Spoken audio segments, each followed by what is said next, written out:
propriétaire de la navette? Oui, depuis longtemps. Alors donc vous assurez le transport des touristes entre La Ciotat et l'île Verte. Oui. Comment s'est déroulée cette saison pour vous? On va dire, comme on dit ici, mi-figue, mi-raisin.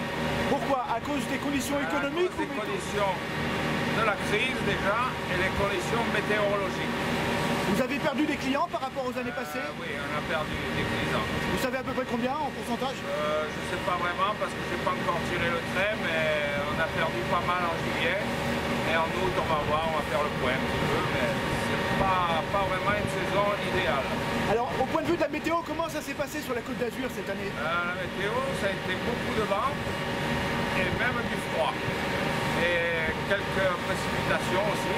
Mais bon, c'était pas un été fabuleux. On n'a pas eu les grosses chaleurs comme d'habitude, genre canicule. Et bon, on s'attendait à mieux. Et bon, la saison se termine. On verra au mois de septembre peut-être. Elle se termine pour quand, pour vous? Pour nous, elle se termine fin septembre. On fait quelques week-ends en octobre s'il fait très beau. Et pendant le reste de la saison, qu'est-ce que vous faites? Vous avez un autre travail ou vous préparez les bateaux? J'ai un petit job, là. Je m'occupe d'une presse de moulin à huile d'olive. D'accord. Je m'occupe de la mécanique.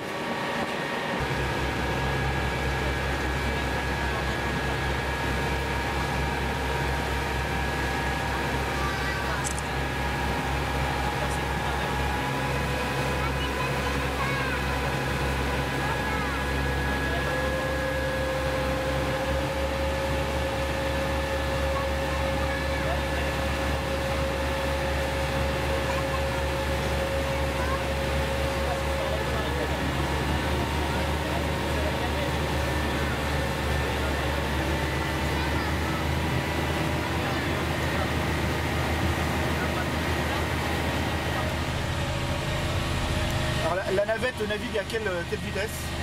Oh, on marche pas vite là parce que c'est une zone sécurisée, on est à 300 mètres des côtes. Ouais. Alors on navigue à 6-7 nœuds, 8 nœuds, pas plus. Il faut 10 minutes, c'est ça, pour traverser? Ouais, 15 petites minutes, ouais. Aller-retour, tranquille. Non, l'aller. Et voilà, après on va débarquer les gens sur l'île. Aujourd'hui il y a un temps magnifique. On espère que ça va durer et que ça dure le plus longtemps possible. Alors vous expliquez, vous, ce temps un petit peu mitigé qu'on a depuis... Il faut demander au météorologue parce que vraiment ça n'a rien à y comprendre. Et depuis quelques années, vous constatez que le temps est plutôt moins bon que... Plutôt à la chaleur, les anticyclones nous amènent beaucoup de chaleur, même de canicule, on n'avait pas l'habitude. Et cette année, c'est tout le contraire. Et l'hiver, comment se passe l'hiver ici? L'hiver, ça va, on a pas mal de soleil grâce au Mistral. Et des hivers froids, on ne peut pas dire vraiment qu'on a froid. Ça dure une petite semaine quand il y a le Mistral qui passe sur la neige dans les Alpes. Et autrement, bon... vous avez eu pas mal de neige il y a 2 ans, je crois. Ça arrive, il y a un peu de neige. C'est vraiment ponctuel et vraiment passager. Donc c'est un endroit qui est agréable à vivre. Ah oui. Et ici à La Ciotat, déjà, on parle du microclimat, mais on arrive à le vérifier parce que certains endroits, des fois, il pleut. Il va pleuvoir sur ces restes. Nous, on a toujours le soleil, plus ou moins. Vous avez le rocher du bec de l'aigle là pour la photo. Voilà. C'est maintenant le meilleur moment.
réponse.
Dites-moi, monsieur, là, vous êtes en vacances ici à La Ciotat? Oui, tout à fait.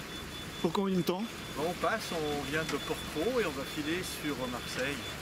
Alors cet été, comment vous l'avez vécu? Beau temps? Comment ça s'est passé pour vous? Bah écoutez, on l'a bien vécu parce qu'on est allé en Corse avec un vent portant, ce qui est très bien. On est revenu avec Auprès et puis on est arrivé sur Saint-Raphaël.